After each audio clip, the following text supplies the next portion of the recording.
Hello friends, कैसे हो आप सभी।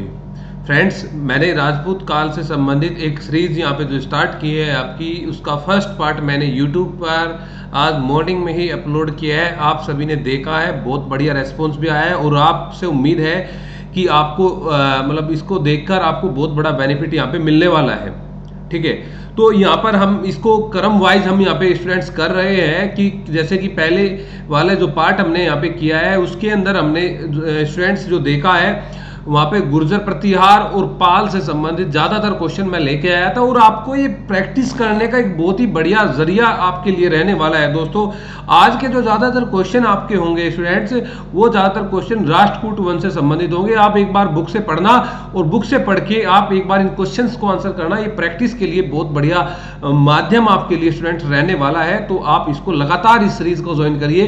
राजपूत काल से संबंधित मैं लगभग आपको 200-250 क्वेश्चन कराऊंगा, बहुत ही बढ़िया आपका ये रहने वाला है। ठीक है दोस्तों, तो पिछले एक बार अगर नहीं देखा तो एक बार उसको भी आप जाके देख सकते हैं, बहुत बढ़िया आपके लिए ये आला सीरीज रहने वाला है। ठीक है, तो देखिए स्टूडेंट्स, पहला क्वेश्चन है और एक काम और करिए आप, जैसे कि स्क्रीन के ऊपर अब आपका क्वेश्चन आप देख रहे हैं, लाइव में है तो आप तुरंत आंसर दे देते हैं, लेकिन ये आपका रिकॉर्डेड है क्योंकि लाइव में लेके आऊंगा 2-4 दिन के बाद, 2-3 दिन के बाद। तो यहाँ पर आप एक काम करिए, वहां पे पॉज किया करें वीडियो को और अपना आंसर दिया करें। ठीक है, उसके बाद फिर आप अपना मैच किया करें कि क्या हमारा आंसर सही है या नहीं है। तो फर्स्ट क्वेश्चन आपका कि राधनपुर और वनी दिंदोरी लेक, यह है आपका राधनपुर और वनी दिंदोरी लेक में किस वंश के विषय में जानकारी मिलती है। राधनपुर और वनी दिंदोरी लेक में किस वंश के विषय में जानकारी मिलती है। भाई एक बात आपको कल मैंने आपको बोली थी, कल तो मैंने वहां पे आपको दिया था कि बादल अभिलेख, देखो ठीक है, बादल अभिलेख। फिर मैंने आपको दिया था खलीमपुर अभिलेख, आंसर दे सकते हैं आप तब तक अपना, बादल अभिलेख, खलीमपुर अभिलेख, या मैंने आपको कल दिया था ग्वालियर अभिलेख, सुबह वाली जो वीडियो अपना पहला पार्ट जो इसका था। ठीक है, यहां पर आ गया आपका राधनपुर या वनी दिंदोरी, राधनपुर या वनी दिंदोरी, तो सभी का आपका अलग अलग आएगा। बादल जो अभिलेख है ये पाल शासक आपने नारायण पाल के समय में आप देखोगे, खलीमपुर अभिलेख है जो ये पाल शासक धर्मपाल के समय में आप देखोगे, ग्वालियर अभिलेख जो है स्टूडेंट्स ये आप देखोगे गुर्जर प्रतिहार शासक मिहिर भोज के समय में देखोगे, राधनपुर अभिलेख या वनी दिंदोरी अभिलेख है ये आप देखोगे राष्ट्रकूट वंश पूछा है ना कि शासक आपसे, तो ये राष्ट्रकूट वंश से संबंधित आएगा। और अगर आपसे शासक पूछा जाए तो आप शासक लगा देना गोविंद तृतीय, कभी आप लगाओ इसका अमोघ वंश।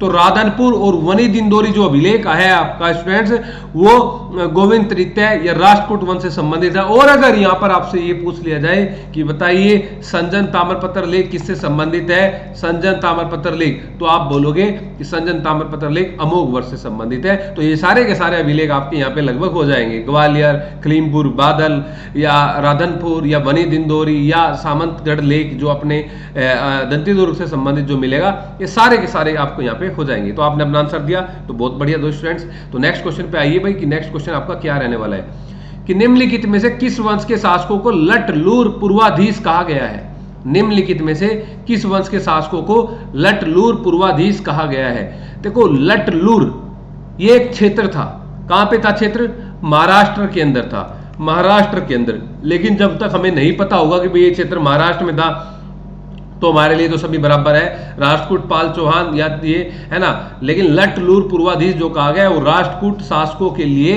कहा गया है। इनका जो क्षेत्र था लट लूर, जैसे कि आपको कई बार बोल दिया था, कोई क्षेत्र का नाम आपको दे दिया गया, अगर मैं बोलूं कि विदर्भ क्षेत्र, लेकिन आप पढ़ तो लोगे, याद कर लोगे, लेकिन यही नहीं पता होगा कि विदर्भ क्षेत्र कौन सा है। तो आपको पता होना चाहिए कि महाराष्ट्र वाला क्षेत्र विदर्भ क्षेत्र है। अगर मैं आपको बोलूं बताइए ब्रह्म ऋषि देश कौन से, पहले प्राचीन समय में ब्रह्म ऋषि देश किसको बोला गया है, या बताइए ब्रह्मवर्त प्रदेश किसको बोला गया है, गंगा यमुना दोआब के बीच के जो पार्ट है उसको हम क्या बोलते हैं। तो स्टूडेंट जो ये नाम अगर कहीं आता है ऐसे आप तो तुरंत की तुरंत आप इसको सर्च किया करें और देखा करें कि इसको इस क्षेत्र को हम कहाँ किस नाम से हम जानते हैं। ठीक है, ओके। तो लट लूर पूर्वाधीश राष्ट्रकूट शासकों के लिए अपना आप एक बार पोज किया करें और अब तब आंसर दिया करें। नेक्स्ट क्वेश्चन है आपका कि राष्ट्रकूट वंश के संबंधों पर विचार करना है कि दंती दुर्ग बौद्ध धर्मावलंबी था। दंती दुर्ग ने मालवा के प्रतिहार राज्य पर आक्रमण करके हिरण्यगर्भ दान यज्ञ किया था। हिरण्य गर्भदान यज्ञ किया था। तो सबसे पहले तो एक बात दिमाग में आनी चाहिए कि मैंने आपको एक बात बताई थी कि पाल शासक हमारे बौद्ध धर्म को मानने वाले थे। पाल शासक बौद्ध धर्म को मानने वाले थे आपके। लेकिन अगर आप बात करेंगे स्टूडेंट, पालों के अलावा भी अगर आप बात करेंगे गुर्जर प्रतिहारों की, वहां पर भी आपको अलग अलग धर्म से मानने मिलेंगे। जैसे कि वैष्णव धर्म को भी मानते हैं, वराह या आप प्रभास जो अपनी आदि वराह की जो उपाधि धारण करते हैं मिहिर भोज, तो वैष्णव धर्म को मानते हैं। इसी प्रकार से अगर राष्ट्रकूटों की बात करेंगे तो राष्ट्रकूटों में पर्टिकुलरली किसी एक धर्म को नहीं माना जाता। कभी आप बोलो कि ब्राह्मण धर्म को माना जाता है क्योंकि परमेश्वर की उपाधि इन्होंने धारण की थी, तो शैव धर्म को मानने वाले थे। भाई ऐसे भी शासक थे जैसे कि अमोघ वर्ष को आप देखते हैं कि अमोघ वर्ष ने हमारा जैन धर्म को माना था और जैन धर्म से संबंधित इन्होंने कई सारे ग्रंथ भी या प्रश्रय भी इन्होंने दिया जैन धर्म को। रत्नमालिका एक ग्रंथ मिलता है आपका संस्कृत में, रत्नमालिका इनके द्वारा लिखा गया एक ग्रंथ था। तो आप बोल सकते हैं कि राष्ट्रकूट शासक हमारे धर्म सहिष्णु शासक थे। मतलब ये किसी एक पर्टिकुलर धर्म को नहीं बढ़ावा देते। जैसे बोलते हैं कि शशांक बौद्ध धर्म का कट्टर विरोधी था, या आप देखोगे आगे भी चलकर कि अलग अलग शासक कोई जैन धर्म के कट्टर विरोधी, कोई बौद्ध धर्म के, कोई हिंदू धर्म के कट्टर विरोधी थे। ठीक है, तो अमोघ वर्ष ने रत्नमालिका लिखी, या अमोघ वर्ष आप बोल सकते हैं कि कविराज मार्ग का भी लेखक था। कविराज मार्ग का लेखक भी अमोघ वर्ष था। ठीक है, इसके दरबार में आप देखोगे महावीराचार्य, इसके दरबार में अगर आप देखोगे कि भाई यहाँ पे जो महावीराचार्य थे, महावीराचार्य के ये अपने जो यहाँ पे थे गणित सार संग्रह के लेखक, गणित सार संग्रह के लेखक महावीराचार्य के दरबार में रहते थे। ठीक है, गुणभद्र को भी इन्होंने अपने दरबार में रखा हुआ था। तो एक बार बताया जाता है कि अमोघ वर्ष के समय में अकाल पड़ गया था और अकाल पड़ने पर देवी को उन्होंने अपने उंगली काटकर चढ़ा दी थी। तो अमोघ वर्ष जैन धर्म को मानने वाला संजन ताम्रपत्र लेख की इन्हीं के समय में आपको जानकारी मिलेगी। ओके, तो पहला ऑप्शन तो आपका गलत है, लेकिन दूसरा ऑप्शन है कि दंती दुर्ग ने मालवा के प्रतिहार राज्य पर आक्रमण करके हिरण्य गर्भदान यज्ञ किया। ये सही है भाई कि हिरण्य गर्भदान यज्ञ किया, ये दंती दुर्ग ने किया था। और एक बात और आपको यहाँ पे बताऊं स्टूडेंट, ये दंती दुर्ग ऐसा पहला दंती दुर्ग संस्थापकों में संस्थापक था इनका राष्ट्रकूटों का।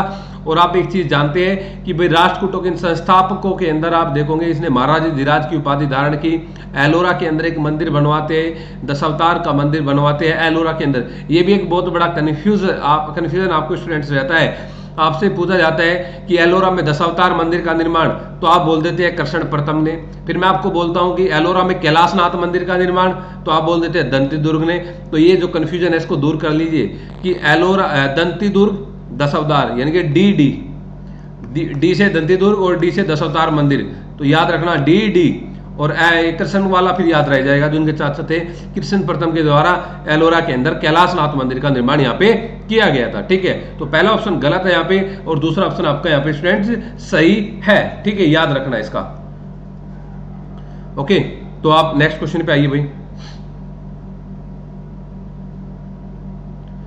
कि राधनपुर अभिलेख में किस राष्ट्रकूट शासक की तुलना यदुवंशी कृष्ण से की गई है। राधनपुर अभिलेख में किस राष्ट्रकूट शासक की तुलना यदुवंशी कृष्ण से की गई है। तो यहाँ पे आप ये क्वेश्चन जो आप देख रहे हैं भाई, तो सीधा सीधा मैं आपको अगर बताऊं कि वही बात आ गई। पहले राधनपुर पूछा था तो राष्ट्रकूटों से वहां पे वंश पूछा था, लेकिन यहाँ पे शासक आपसे पूछ लिया गया है। तो राधनपुर अभिलेख जो है ये दंती दुर्ग, कृष्ण प्रथम, ध्रुव या गोविंद तृतीय। तो मैंने आपको बताया था भी राधनपुर और ये वणि दिंदोरी गोविंद तृतीय संबंधित है। नोट आप यहाँ पे कभी आप अमोघ वर्ष लगा दे, अमोघ वर्ष मैंने आपको बताया कि आपका संजन ताम्रपत्र लेख से संबंधित है। ठीक है, दंती दुर्ग संस्थापक था और आपको बताया कि यहाँ पे एलोरा के अंदर दशावतार मंदिर का निर्माण इनके द्वारा किया गया था और कृष्ण प्रथम के द्वारा एलोरा के अंदर कैलाशनाथ मंदिर का निर्माण। देखो कम समय में ज्यादा आउटपुट आपने लेना है स्टूडेंट, टाइम ज्यादा मैंने वेस्ट नहीं करना है, टाइम वेस्ट करने से कोई फायदा नहीं है। ध्रुव, हाँ ध्रुव के बारे में अगर आप जिक्र करोगे तो ध्रुव कौन था, तो आप बोलोगे जब त्रिपक्षीय संघर्ष हमारे शुरू होता है प्रतिहारों के, पालों के, राष्ट्रकूटों के बीच में, तो उस समय में हमारा राष्ट्रकूट जो शासक था वो ध्रुव ही हमारा हुआ करता था। जिस समय पाल शासक आपका धर्मपाल और गुर्जर प्रतिहारों में आपका शासक वत्सराज था, जो त्रिपक्षीय संघर्ष की आपकी शुरुआत होती है। ठीक है दोस्त, नेक्स्ट क्वेश्चन पे आइए भाई कि निम्नलिखित में से किस शासक के द्वारा एलोरा के प्रसिद्ध कैलाश मंदिर का निर्माण करवाया गया। देखो अलग से पूछ लिया कि एलोरा में कैलाशनाथ मंदिर का निर्माण, यहाँ पे कृष्ण प्रथम आपको दिया गया है, राष्ट्रकूट शासक, क्योंकि हम बात ही राष्ट्रकूटों की कर रहे हैं, वाकाटक और चालुक्यों की तो नहीं अभी कर रहे हैं, तो राष्ट्रकूटों की बात कर रहे हैं। तो राष्ट्रकूट शासक कृष्ण प्रथम के द्वारा आप आंसर दिया करें पोज करके, ना कि प्रतिहार शासक मीरबोध के द्वारा। हाँ, मीरबोध अपने आप में अपना योग्य, बलशाली और समृद्ध शासक अपने समय का हुआ है गुर्जर प्रतिहारों के समय में। ग्वालियर अभिलेख मिलता है, पेवा अभिलेख इनसे संबंधित मिलता है, तो ये इंपॉर्टेंट है, ये चीज इंपॉर्टेंट है। ठीक है, नेक्स्ट पे आइए भाई, कि राष्ट्रकूट वंश के संदर्भ में असत्य कथन का चयन करना है। असत्य कथन का, राष्ट्रकूट शासक कृष्ण प्रथम ने एलोरा में दशावतार मंदिर का निर्माण कराया। राष्ट्रकूट शासक ध्रुव के समय में त्रिपक्षीय संघर्ष की शुरुआत हुई। भाई ऐसा एक भी पार्ट नहीं बचेगा आपका राष्ट्रकूटों में या प्रतिहारों पालो या राजपूत काल में जो आप टच नहीं करोगे, अगर आपके एग्जाम में पूछा जाएगा।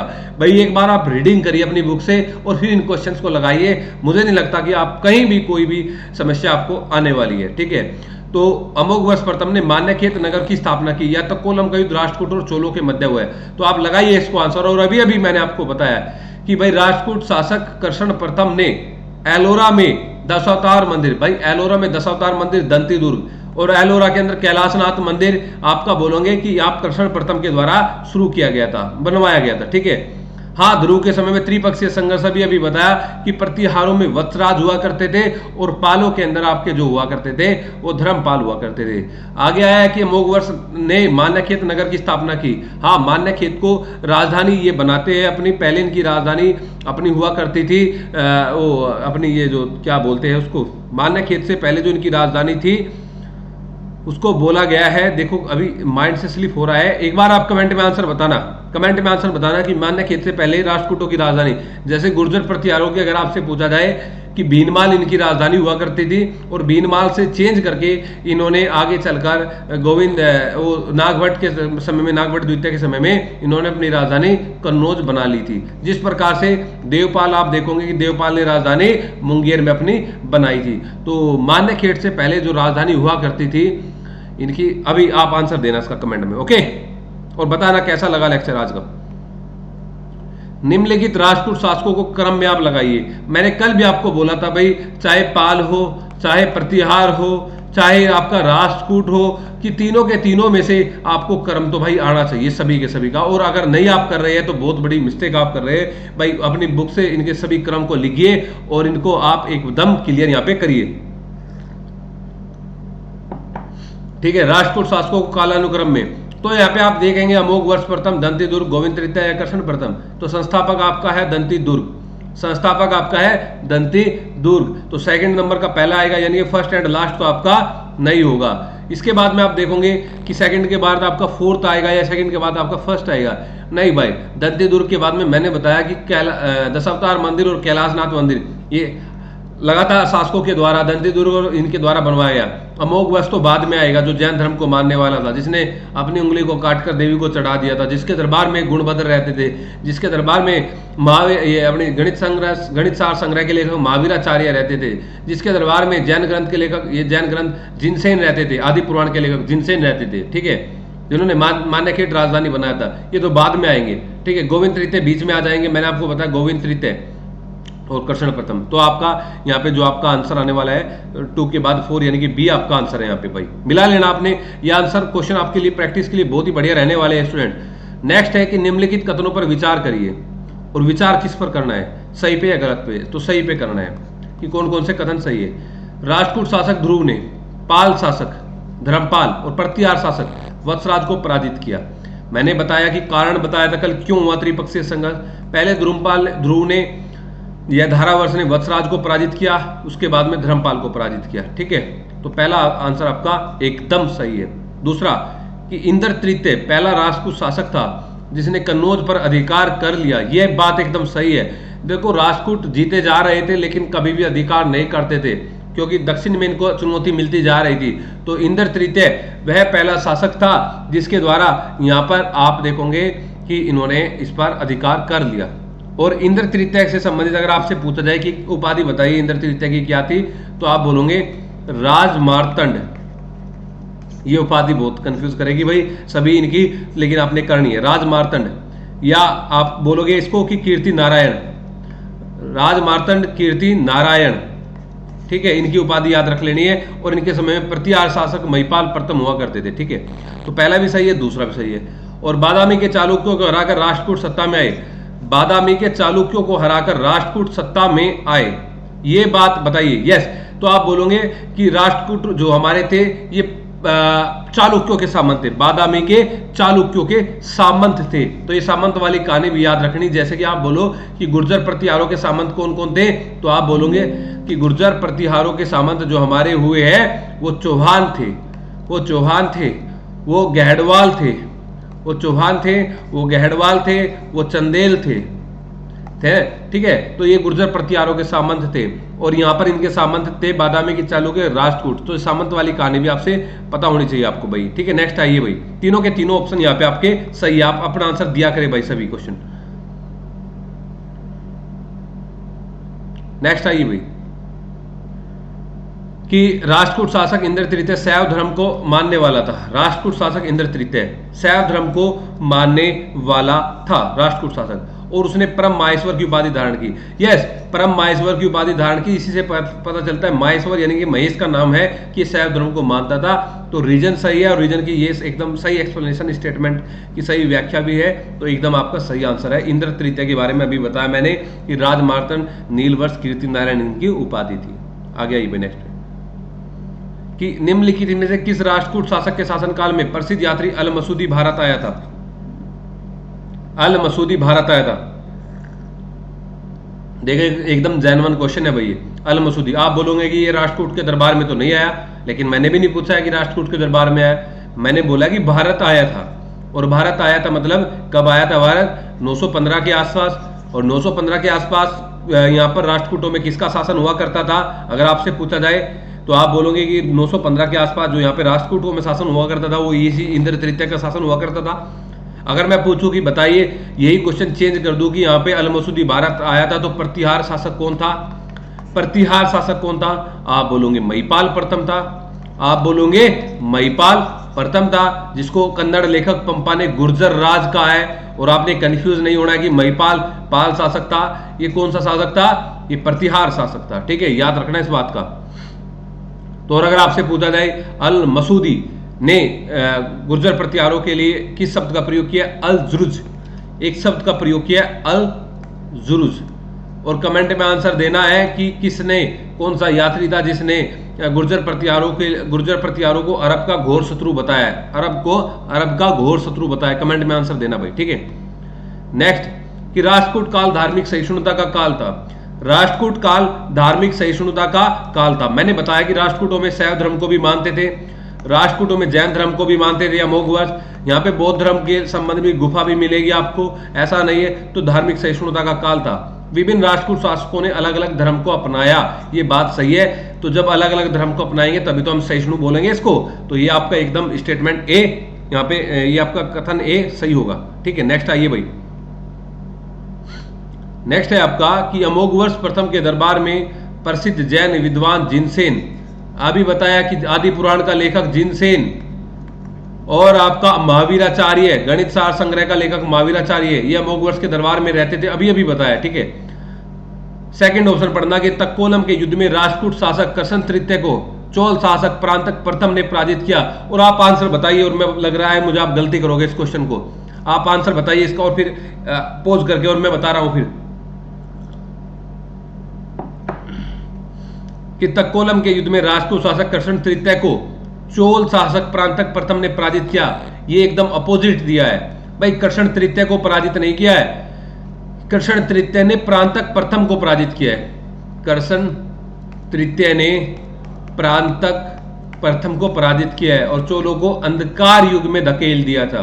तो आपका यहाँ पे स्टेटमेंट ए यानी कि ऑप्शन ए ही सही होगा, नॉट बोथ। ओके, नेक्स्ट आइए भाई कि राष्ट्रकूटों ने अरब व्यापारियों के प्रति कठोर नीति अपनाई। राष्ट्रकूटों ने अरब व्यापारियों के प्रति कठोर नीति अपनाई। राष्ट्रकूटों ने अरब व्यापारी को अपने साम्राज्य में बसने, इस्लाम के प्रचार और मस्जिद बनवाने की स्वतंत्रता दी।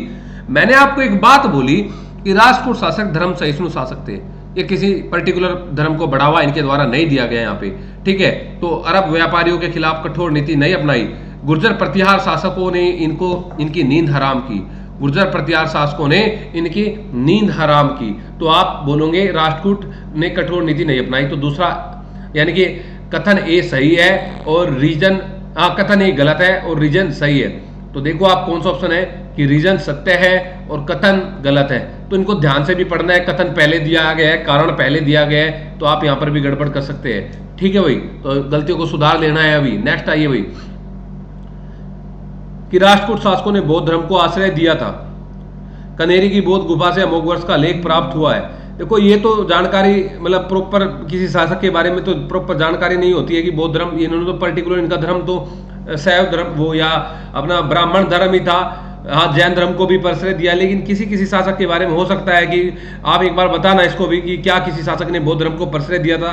या कनेरी की बौद्ध गुफा से अमोघ वर्ष का लेख प्राप्त हुआ, ये सही है। कनेरी की बौद्ध गुफा से अमोघ वर्ष का लेख प्राप्त हुआ है। ठीक है, तो आपका रीजन सही है यहाँ पे। नेक्स्ट आइए भाई कि राष्ट्रकूट शासक व्यवस्था केंद्रीकरण की पत्ति पर आधारित थी। केंद्रीकरण की पत्ति पर, और राष्ट्रकूटों का साम्राज्य राष्ट्र में विभाजित होता था जिसका प्रधान अधिकारी राष्ट्रपति होता था, और इस साम्राज्य का राष्ट्रपति नामक अधिकारी गुप्त प्रशासन के ऊपरी के समान था। देखिए भाई, दीजिए आंसर।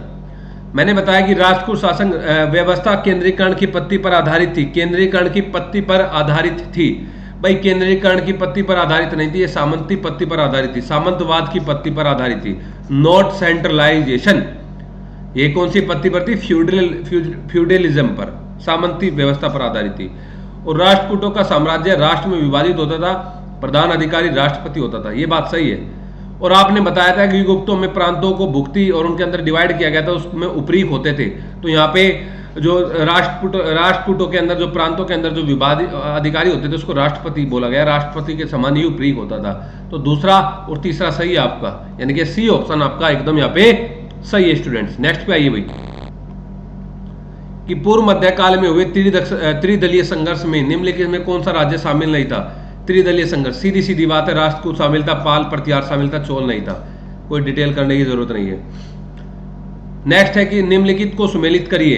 यहाँ पे ग्रंथ दिए गए हैं आपको और यहाँ पे लेखक है आपके आदि पुराण का लेखक, गणित सार संग्रह का लेखक, अमोघ वर्ती का लेखक। तो आपको मैंने बताया कि अमोघ वर्ष के समय में आदि पुराण की जो रचना की जिनसे ने, ये सही है। गणित सार संग्रह की जो रचना की ये गलत है, महावीराचार्य। गणित सार संग्रह का लेखक कौन था? महावीराचार्य, नोट शाक्तायन। और अमोघ वर्ती का लेखक था आपका शाक्तायन। अमोघ वर्ती का लेखक आपका कौन था भाई? शाक्तायन। ठीक है, तो यहाँ पे सिर्फ और सिर्फ आपका ए स्टेटमेंट यानी कि सही है, यानी कि डी ऑप्शन आपका यहाँ पे सही है। डी ऑप्शन आपका यहाँ पे सही है भाई। नेक्स्ट पे आइए भाई कि नेक्स्ट क्वेश्चन है कि राष्ट्रकूट शासक इंद्र तृतीय ने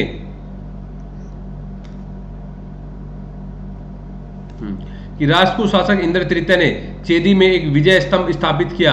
हाँ, यही वो इंद्र तृतीय है जिसके समय में, जिसका पैरेलल महिपाल प्रथम था, जिसका संघर्ष महिपाल प्रथम के साथ में हुआ, जिसके समय में अल मसूदी भारत आया था, जिसने शैव धर्म को अपनाया था, जिसने परम माहेश्वर की उपाधि धारण की थी, जिसने चेदी में एक विजय स्तंभ स्थापित किया था।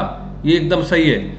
त्रिदलीय संघर्ष में कन्नौज पर अंतिम रूप से पाल शासकों का आधिपत्य स्थापित हुआ। बताइए भाई रे कि पाल शासकों का आधिपत्य स्थापित हुआ या प्रतिहारों का हुआ? पालों का हुआ या प्रतिहारों का हुआ? भाई आप बोलोगे प्रतिहारों का हुआ अंतिम रूप से, नोट पालों का। तो आपका बी स्टेटमेंट यहाँ पे आपका सही है भाई। ठीक है, नेक्स्ट पे आइए भाई कि राष्ट्रकूटों के अभिलेखों में पटबंध संस्कार का उल्लेख है। ये संस्कार किससे संबंधित है? पटबंध संस्कार का उल्लेख, ये संस्कार किससे संबंधित है? पटबंध। ठीक है, राज्याभिषेक से या वैवाहिक संबंध से या मृतक संस्कार से या युद्ध विजय से? बताइए कौन सा है भाई पटबंध संस्कार?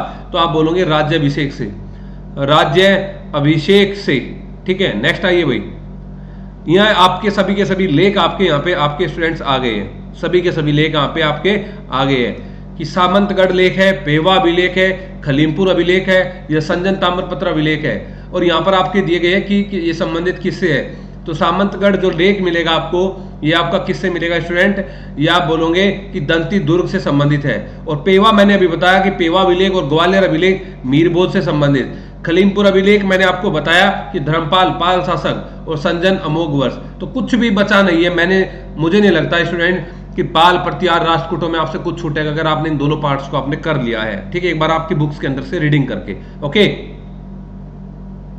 नेक्स्ट पे आइए भाई कि कविराज मार्ग और प्रश्नोत्तर रत्नमालिका नामक ग्रंथों की रचना अभी बताई। कविराज मार्ग और ये रत्नमालिका जो संस्कृत में लिखी है, ये अमोघ वर्ष जैन धर्म को बढ़ावा देने वाले। ठीक है, और ये बात यहाँ पे राजशेखर की आ रही है। तो राजशेखर के बारे में अगर मैं आपको बताऊं कि महेंद्रपाल के दरबार में रहते थे। महेंद्रपाल जो गुर्जर प्रतिहार शासक था, उनको सकल कलह निलय निर्भयराज जिसने टाइटल धारण की थी, सकल कलह निलय निर्भयराज जिन्होंने टाइटल धारण किया था, महेंद्रपाल वही थे, है ना, योग्य थे, मीरभोज के बेटे थे, है ना। काव्य मीमांसा यहीं पर इनके द्वारा लिखी गई थी। ओके, राजशेखर के द्वारा। और जिनसे इन और महावीराचार्य के बारे में आपने स्टूडेंट्स देख लिया। नेक्स्ट आइए भाई कि अरब यात्री सुलेमान के द्वारा किस राष्ट्रकूट शासक की तुलना विश्व के 3 महान साम्राज्य रोमन, चीन, बगदाद के खलीफा से की गई है। कि अरब यात्री सुलेमान के द्वारा निम्नलिखित में से किस राष्ट्रकूट शासक की तुलना विश्व के 3 महान साम्राज्य रोमन, चीन, बगदाद के खलीफा से की गई है? बताइए। अमोघ वर्ष प्रथम, गोविंद तृतीय, ध्रुव या इंद्र तृतीय? भाई ये बात की रहे हैं अमोघ वर्ष, बहुत ही सांस्कृतिक। देखो अमोघ वर्ष का साम्राज्य इंपीरियलिस्ट, साम्राज्यवादी नहीं था, इंपीरियलिस्ट नहीं था। इनका जो साम्राज्य था वो कल्चरल उसको बढ़ावा देने वाला था, यानी कि सांस्कृतिक बढ़ावा देने वाला था। ठीक है, और जैन धर्म आप मानते हैं। और अगर एक बात और यहाँ पे पूछा जाए आपसे कि बताइए अमोघ वर्ष प्रथम जैन धर्म में हीनयान का संप्रदाय, हीनयान का वो था, हीनयान को मानता था या महायान को? जैसे कि महायान आपने देखा ना, कनिष्क महायान को मानते थे, या और शासक जैसे अशोक हीनयान का अनुयायी था, तो ये भी हीनयान का ही अनुयायी था अमोघ वर्ष। ओके स्टूडेंट्स, थोड़ा स्पीडली करिए कि राष्ट्रकूट शासक कृष्ण तृतीय ने उत्तरी चोल मंडलम को जीतते हुए रामेश्वर तक हमला किया। राष्ट्रकूट शासक कृष्ण तृतीय ने चोल मंडलम उपाधि भी धारण की है और कांची युम तंजैया कोंड की उपाधि इनके द्वारा धारण की गई। यस, ये बात सही है कि कांची युम तंजैया कोंड की उपाधि धारण की और इन्होंने रामेश्वर तक हमला किया था, यानी कि ये रीजन और स्टेटमेंट एकदम सही है और सही व्याख्या यहाँ पे आपकी हो रही है स्टूडेंट्स। ठीक है, तो नेक्स्ट आइए भाई कि राष्ट्रकूट वंश के संदर्भ में इनको आरोही क्रम में लगाइए। आरोही क्रम में लगाइए भाई, आरोही क्रम में कि ग्राम मतलब छोटे से बड़े में लगाना है आपने, छोटे से बड़े में लगाना है तो आप लगा सकते हैं। सबसे छोटा ग्राम होता था और सबसे बड़ा आपका राष्ट्र होता था। भुक्ति सबसे बड़ा नहीं होगा। आरोही तो आप जानते हैं ना, आरोही होता है कि छोटे से बड़े में हम लगाते हैं, और अवरोही हमारा होता है कि बड़े से छोटे में हम लगाते हैं। अवरोही घटते क्रम में, डिक्रीजिंग ऑर्डर, याद रखना, कभी आरोही और अवरोही में गलती कर दो आप कि डिक्रीजिंग ऑर्डर अवरोही क्रम, और आरोही होता है बढ़ता, यानी कि इंक्रीजिंग, एसेंडिंग ऑर्डर, एसेंडिंग और डिसेंडिंग ऑर्डर आपसे पूछा जाता है। ठीक है, तो आप इसको लगा दो ना। तो नेक्स्ट बताइए आप भाई, लास्ट क्वेश्चन है आपका, राष्ट्रकूटों के संदर्भ में निम्नलिखित कथनों पर विचार करना है कि राष्ट्रपति नामक अधिकारी भू राजस्व संग्रह के लिए उत्तरदायी था और भू राजस्व कर उपज का 1/4 वसूल किया जाता था। तो बताइए यहाँ पे आपका क्या ऑप्शन है? तो राष्ट्रपति या प्रांतों का हेड होता था। मैंने बताया कि गुप्त काल के जो हमारा राष्ट्रपति होता था, ये गुप्त काल के उपरीक के समान होता था, गुप्त काल के उपरीक के समान ही होता था। ठीक है, और ये भू राजस्व कर का चौथाई, भू राजस्व कर उपज का ये 1/4 वसूल यहाँ पे किया जाता था। तो ये भी आपका ऑप्शन सही है स्टूडेंट। ठीक है, तो दोनों के दोनों ऑप्शन सही है। तो आज इन्हीं 25 क्वेश्चन मैंने आपको बढ़ाए, तो 50 आपके हो गए दोनों पार्ट्स के अंदर। तो पहले 25 और आप 25। तो आपको, मुझे नहीं लगता भाई अब कि मैंने प्रतिहारों के अंदर, गुर्जर प्रतिहारों में, चाहे बात नागभट्ट प्रथम की आए संस्थापक की, चाहे बात वत्सराज की आए वास्तविक संस्थापक की, चाहे बात नागभट्ट द्वितीय की आए, या फिर बात आपका मिहिर भोज की आए, या महेंद्रपाल की आए, महिपाल की आए, राज्यपाल की आए, है ना, या फिर गजनवी के आक्रमण से संबंधित आए, या फिर राष्ट्रकूटों में भाई दंती दुर्ग से आए, कृष्ण प्रथम से आए, इंद्र तृतीय आए, गोविंद तृतीय आए, कृष्ण द्वितीय आए, या अमोघ वर्ष आए, किसी से आए, पालों में देवपाल आए, धर्मपाल आए, गोपाल आए, राज्यपाल, गोपाल आए, रामपाल आए, सभी को मैंने थोड़ा इसमें टच कर दिया इन 50 क्वेश्चंस के अंदर। तो अगर आप इनको देखोगे दोस्तों, तो मुझे नहीं लगता कि आपको कुछ भी यहाँ पे आपको छूटेगा। तो मिलते हैं दोस्तों नेक्स्ट वीडियो में। अब हम बात करेंगे प्रतिहारों के सामंतों की, प्रतिहारों के सामंतों की नेक्स्ट वाले पार्ट में, थर्ड पार्ट में। ठीक है, बहुत जल्दी आपको मिलेगा। अगर आपको ये सब कुछ अच्छा लग रहा है तो कमेंट जरूर डालना फ्रेंड्स। ठीक है।